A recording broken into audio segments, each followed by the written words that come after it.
The Rams losing streak reaches 6 games, but one very bright spot on the day. That's coming up next on Locked On Rams. You are Locked On Rams, your daily Los Angeles Rams podcast. Part of the Locked On Podcast Network, your team every day.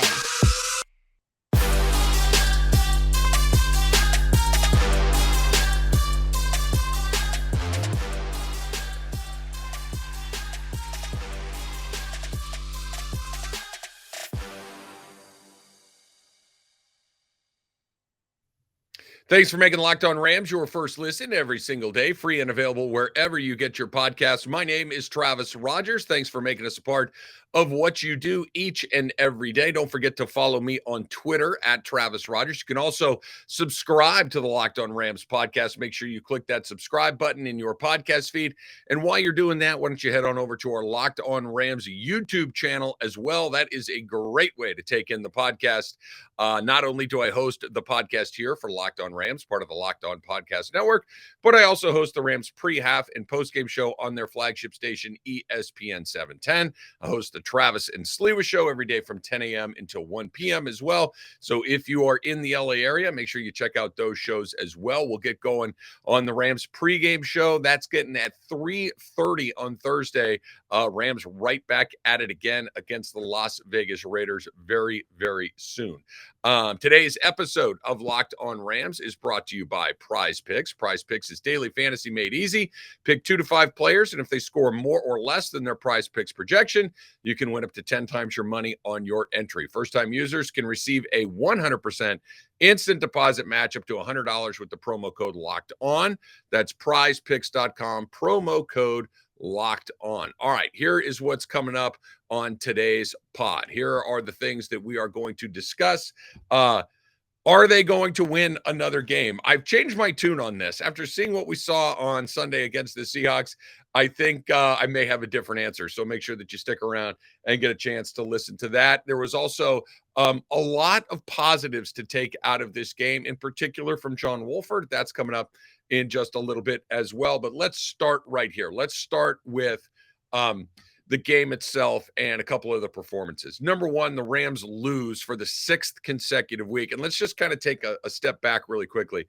The Rams went into their bye week 7 of the NFL, 3-3. They were very much in it. They had not played particularly well, but at 3-3, look at what's going on with the NFC. The Seahawks are right there at 7-5, and they're not, they're still in the playoffs. So 500 or thereabouts is certainly very much inside the playoff picture. And the Rams were right there.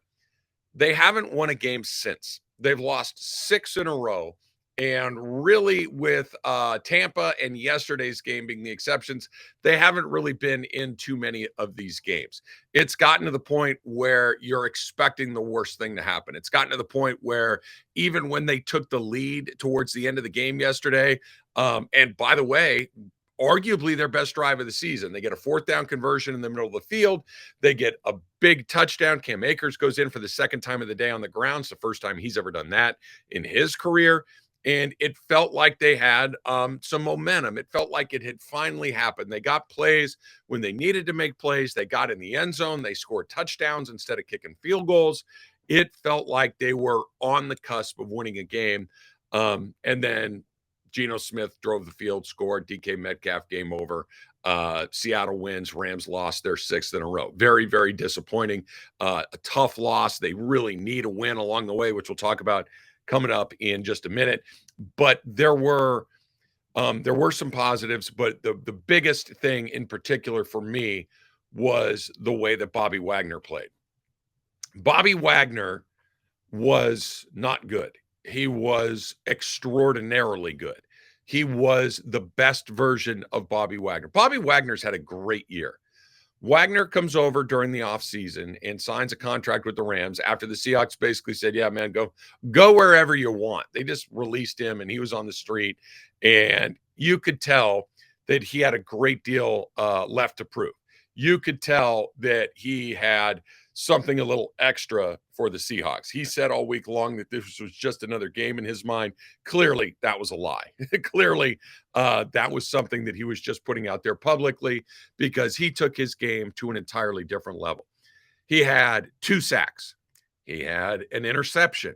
He had 3 tackles for loss. He had 2 passes defended, and he had 2 quarterback hits. That is a monster game. By any measure, that is about as much as you can ask from a middle linebacker, and that's what he gave you. The only thing missing from his performance yesterday was getting to the finish line, cashing it out, and winning the game, and being able to say, you guys made a huge mistake.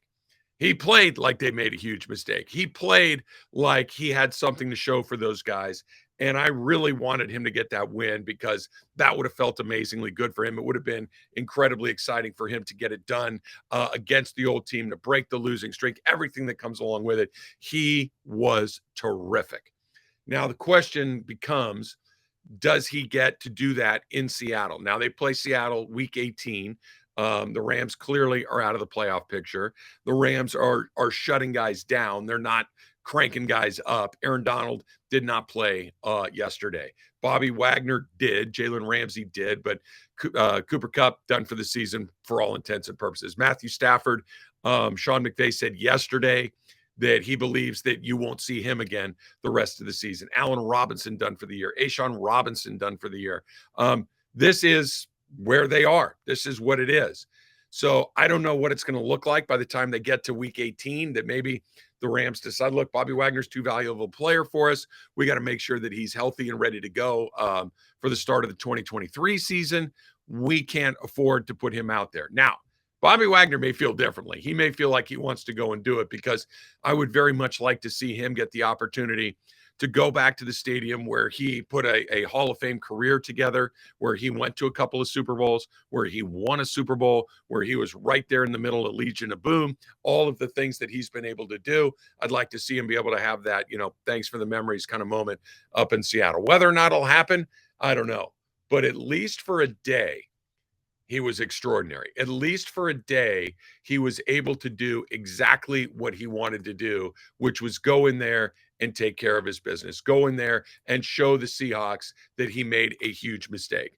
Go in there and say, I can still do this at the very highest level. And he certainly relayed that message to Pete Carroll, to John Schneider, to the entire Seahawk organization.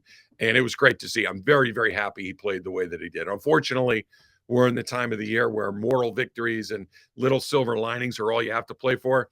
Well, that was a pretty darn good one along the way. All right, coming up next, John Wolford's performance back in the starting saddle, and something that I think that Sean McVay doesn't get nearly enough credit for. That's coming up next on Locked On Rams. Now, word from our friends at Total Wine. This holiday season, find what you love at Total Wine and More. With so many great bottles to choose from, it's easy to find a new favorite single barrel bourbon or the perfect gift for everyone on your list with some help from a friendly guide. All with the confidence of knowing that you found something special for the lowest price. Who doesn't like that? Great gift, lowest price. Go ahead and try and top that. You'll love what you find only at Total Wine and More. Curbside pickup and delivery available in most areas.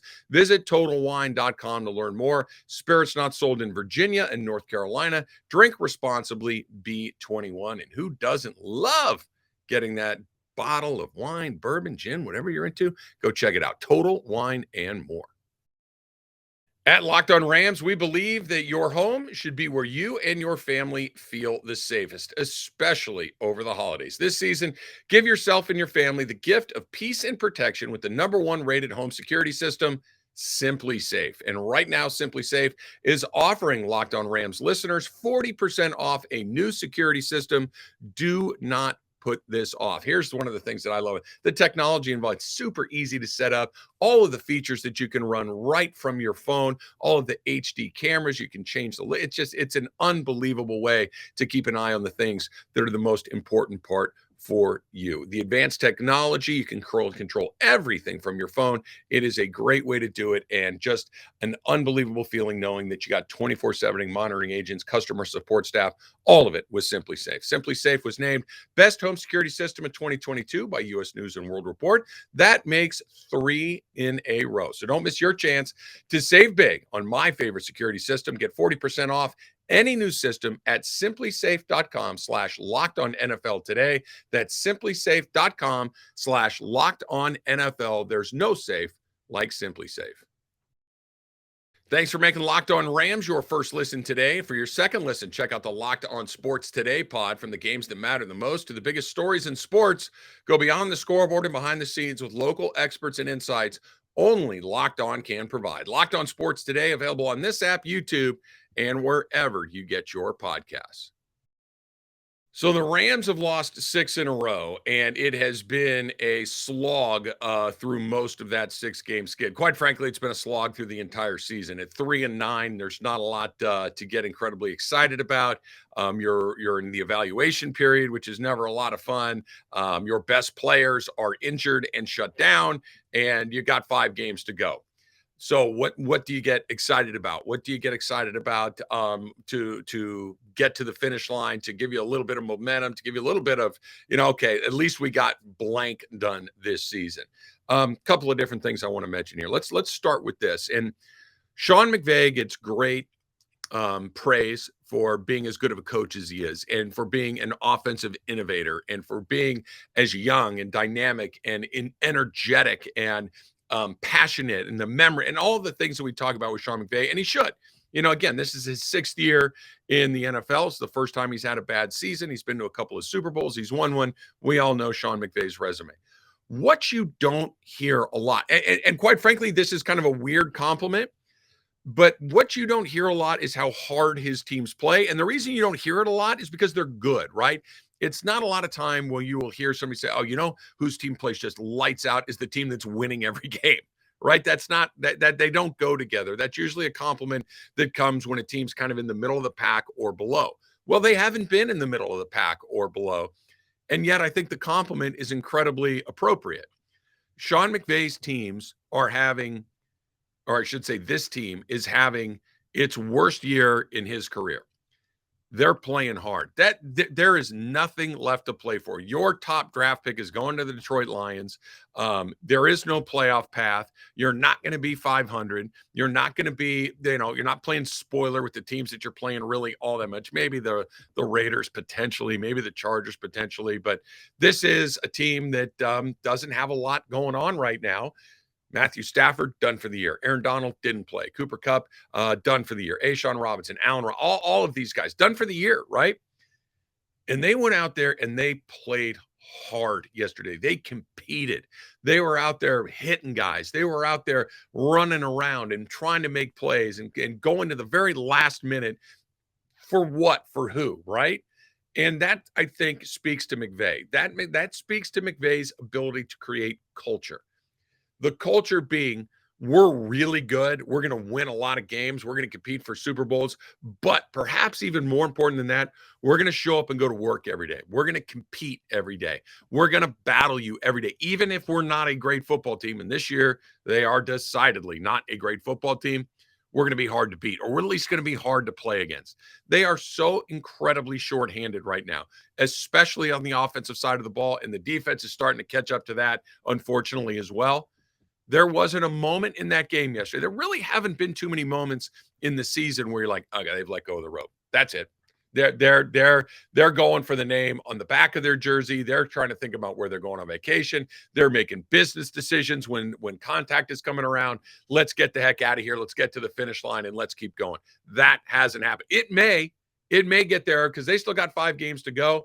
But here they are in the midst of a 6-game losing streak, and they're still fighting like crazy. That's an incredible compliment to McVay, to his staff, to the players, to the culture inside that building, that these guys are still competing like that. I give them a ton of credit for doing what they're doing, because not every team does that. And certainly not every bad team does that along the way. As for John Wolford, who was certainly in the fight yesterday, I thought we'd see Bryce Perkins last week. I still think that there's a lot of questions about Perkins that I'd like to get a few answers for. John Wolford was fine. He wasn't great. He wasn't terrible. It's about what you would expect from a backup quarterback. Didn't throw any touchdown passes. Did throw a couple of interceptions. I thought he made a really bad decision on the first interception, rolling right, trying to throw it all the way back to the left on the other side of the field. That was not a good deal. But he can make stuff happen with his legs. He can buy himself some times with those boots. I thought when they converted on that fourth down play around midfield with what was about 5 minutes to go in the game or so, that's a play that you can't make with Matthew Stafford. That's a play that you can't make unless you have a quarterback that can move his feet. And he did, and he executed it perfectly. He gets out of bounds. He picked up the first down and keeps it moving. Ultimately, it leads them to score the go-ahead touchdown. Wasn't good enough at the end of the line. But I thought he'll play on Thursday night against the Raiders. He clearly has established himself as somebody who can generate more offense than Bryce Perkins. Now, I don't know what that means globally. I think in the short term, that's probably what the Rams are looking for, somebody that can generate some offense in the short term. They're just trying to win another game. But as far as Wolford went, I give him a C. It wasn't a disaster. It wasn't great. He looked like an NFL backup quarterback for whatever that means. And I thought that Sean McVay's game plan was pretty good. They put 23 points on the board. When's the last time the Rams had 23 points, you're asking? Week 2. It's the first time since week 2 that the Rams have gone over 20 points in a game. They had one 20-point game along there against Arizona, but everything else has been in the teens or worse than that. They finally got to 23, still not good enough yesterday against the Seahawks. All right, so 5 games left in the season. Which of these games can they win? Can they win any of them? I got some good news for you. That's coming up next on Locked On Rams. Let's talk about PrizePicks, right? A great way to play daily fantasy. Let me explain to you how this works. You pick 2 to 5 players, and if they score more or less than their PrizePicks projection, you can win up to 10 times your money on any entry. So you're saying, what are the projections, right? Well, depending on what sport you want to look at, they got just about every sport that you can imagine. They have the NFL, the NBA, hockey, golf, college football, basketball, you name it, everything is right there for you. So Patrick Mahomes, more or less than 320. Derrick Henry, more or less than 85. Does Cooper Kupp get into the end zone? Does Tyreek Hill catch more or less than 3.5 passes? No competing against other people. It's just you against the projections available. Entries can be made in 60 seconds or less. Download the PrizePicks app. Go to prizepicks.com to sign up and play daily fantasy sports. And first-time users receive a 100% instant deposit match up to $100 with the promo code Locked On. If you deposit $100, PrizePicks will give you $100. If you deposit $50, PrizePicks will give you $50. So don't forget to enter the promo code Locked On and sign up for an instant deposit match of up to $100. All right, so the Rams have 5 games left on their season, and they've got 3 of these games are primetime matchups, standalone, everybody watching, and everybody knows that the Rams are having a down season. They're the defending Super Bowl champions. They are 3-9. Nothing is going their way. So pride is obviously going to play a large part in what's coming up over the course of these next few games. So the question, of course, is, can they win any of them? If you win 6 games, or lose 6 games in a row in the NFL, stuff is going very poorly for you. So it's not going to be easy. Now, there are some opportunities in these last 5 games. I think that you're going to play some teams that are also going to kind of be not competing for anything meaningful. The problem is your offense. The problem is, where can you find the points? Now, John Wolford gave him a little bit of spark yesterday, but let's kind of go through these, because when they were in the midst of this losing streak, and I shouldn't say when, while they are on the midst of this 6-game losing streak, there was a point where I thought they might not win another game. There was a point where I'm thinking, oh my gosh, could they really finish the season on an 11-game losing streak?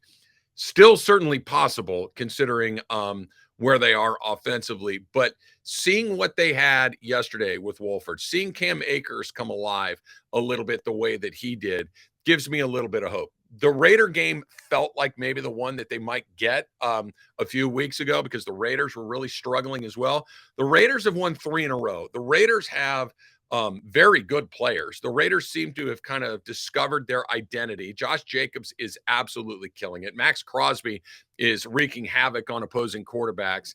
And these are things that the Rams have struggled with this season. The good news is it's a short week. The good news is that you're at home, that being as home field advantage goes as far as the Raiders.